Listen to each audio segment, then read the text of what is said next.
Hello friend, स्वागत है आपका अपने YouTube channel study with studio में।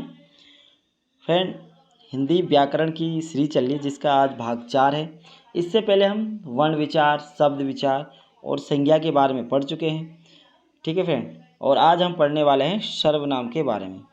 ठीक है, तो आपके जितने भी प्रतियोगी परीक्षाएँ हैं वहाँ पर यहाँ से क्वेश्चन बनते हैं।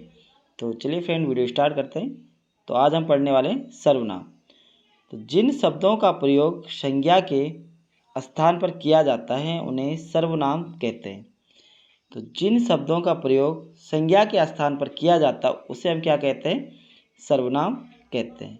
ठीक है फ्रेंड, संज्ञा क्या होता है? संज्ञा किसी भी व्यक्ति, वस्तु या स्थान का क्या है? नाम है। तो कोई भी वाक्य अगर हम प्रयोग करें तो उसमें बार बार हम किसी भी व्यक्ति विशेष या किसी भी स्थान का बार बार नाम नहीं ले सकते। तो उस नाम को न लेने के लिए सर्वनाम का प्रयोग किया जाता है। ठीक है, ताकि वो नाम हमें बार बार ना लेना पड़े। तो उसके लिए हमें क्या करना होता है? सर्वनाम का प्रयोग करना होता है। तो सर्वनाम क्या है? जिन शब्दों का प्रयोग संज्ञा के स्थान पर किया जाता है उन्हें हम सर्वनाम कहते हैं। और सर्वनाम के जो भेद है वो हैं 6 भेद। पहला है पुरुषवाचक सर्वनाम, दूसरा है निजवाचक सर्वनाम, तीसरा है अनिश्चयवाचक सर्वनाम, चौथा है निजवाचक सर्वनाम और चौथा है संबंधवाचक सर्वनाम।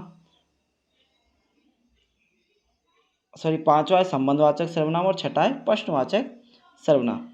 तो पहला क्या है? पुरुषवाचक सर्वनाम, दूसरा निश्चयवाचक सर्वनाम, तीसरा अनिश्चयवाचक सर्वनाम, चौथा निजवाचक सर्वनाम और पांचवा संबंधवाचक सर्वनाम और छठा क्या है? प्रश्नवाचक सर्वनाम। ठीक है फ्रेंड, तो आइए हम देखते हैं इनको एक एक करके। आप अच्छे से याद भी कर सकते हो। 6 सर्वनाम है: पुरुषवाचक, निश्चयवाचक, अनिश्चयवाचक, निजवाचक, संबंधवाचक और प्रश्नवाचक सर्वनाम। सबसे पहले हम जानेंगे पुरुषवाचक सर्वनाम। ठीक है, पुरुषवाचक सर्वनाम क्या होते हैं? जिस सर्वनाम का प्रयोग वक्ता अपने लिए, श्रोता के लिए एवं अन्य किसी के लिए करता है उसे हम पुरुषवाचक सर्वनाम कहते हैं। ठीक है, यानी कि कोई भी वक्ता है, जैसे मैं हूँ, मैं कोई भी बात कर रहा हूँ तो अपने लिए या श्रोता के लिए या अन्य किसी के लिए भी कुछ वो बात कर रहा हूँ तो वो क्या है? पुरुषवाचक सर्वनाम। और इसके 3 भेद होते हैं। पहला होता है उत्तम पुरुष।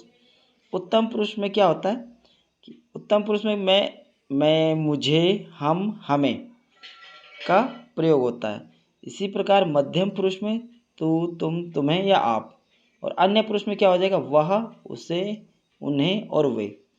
उत्तम पुरुष की बात करें तो जैसे मैं पढ़ रहा हूँ, मध्यम पुरुष में तुम लिख रहे हो और अन्य पुरुष में क्या हो जाएगा? वह कहाँ रहता है। ठीक है फ्रेंड, तो इन शब्दों का प्रयोग होता है। आगे देखेंगे फ्रेंड, इसमें निश्चयवाचक सर्वनाम। तो निश्चयवाचक सर्वनाम यह, ये, वह और वे शब्द आते हैं इसमें। जिस सर्वनाम से निकट या दूर का निश्चयात्मक बोध हो उसे निश्चयवाचक सर्वनाम कहते हैं। जिस सर्वनाम से निकट या दूर का जो निश्चय होता है, जो निश्चय का हमें बोध होता है, उसे हम निश्चयवाचक सर्वनाम कहते हैं। जैसे यह मेरी पुस्तक है। ठीक है फ्रेंड, तो इससे हमें पता चल रहा है ना कि ये मेरी पुस्तक है, या वे मेरा मित्र है। क्या है? वे क्या है? मेरा मित्र है। और यह क्या है? मेरी पुस्तक है। तो इससे हमें निश्चय और मतलब निश्चय का एक बोध हो रहा है कि यह मेरी पुस्तक है, ये वे मेरा मित्र है। ठीक है फ्रेंड, आगे देखेंगे इसमें अनिश्चयवाचक सर्वनाम। अनिश्चयवाचक सर्वनाम की अगर हम बात करें तो कोई, कुछ और कहीं, ये शब्द इसमें आते हैं। जिस सर्वनाम शब्दों का प्रयोग किसी अनिश्चय वस्तु, व्यक्ति तथा स्थान के लिए किया जाता है उसे अनिश्चयवाचक सर्वनाम कहते हैं। जैसे मुझे कुछ खाना है, वह अचानक कहीं चला गया। ठीक है फ्रेंड, तो इसमें क्या है? मुझे कुछ खाना, कुछ क्या है? अनिश्चय, एकदम निश्चय नहीं कि कितना खाना है, कुछ खाना मतलब। उसी प्रकार वह अचानक कहीं चला गया, हमें पता नहीं कहाँ गया, पर वो कहीं चला गया। ठीक है, तो ये क्या है? अनिश्चय है, अनिश्चयवाचक सर्वनाम है। ठीक है, आगे देखेंगे हम निजवाचक सर्वनाम।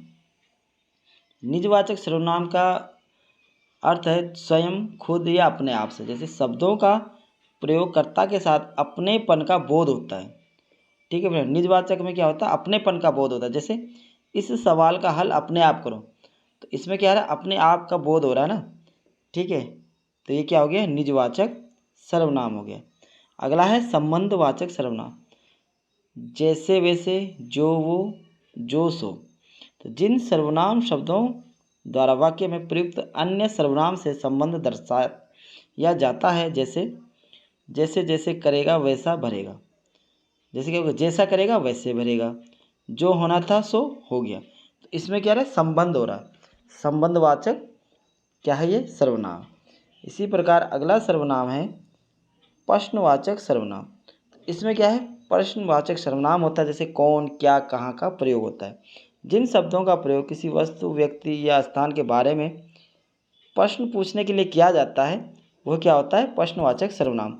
जैसे आप क्या पढ़ रहे हो, आप क्या कर रहे हो, ये आप कहाँ जाओगे, क्या हो रहा है, इसमें प्रश्न पूछा जा रहा है, तो ये क्या है, प्रश्नवाचक सर्वनाम है।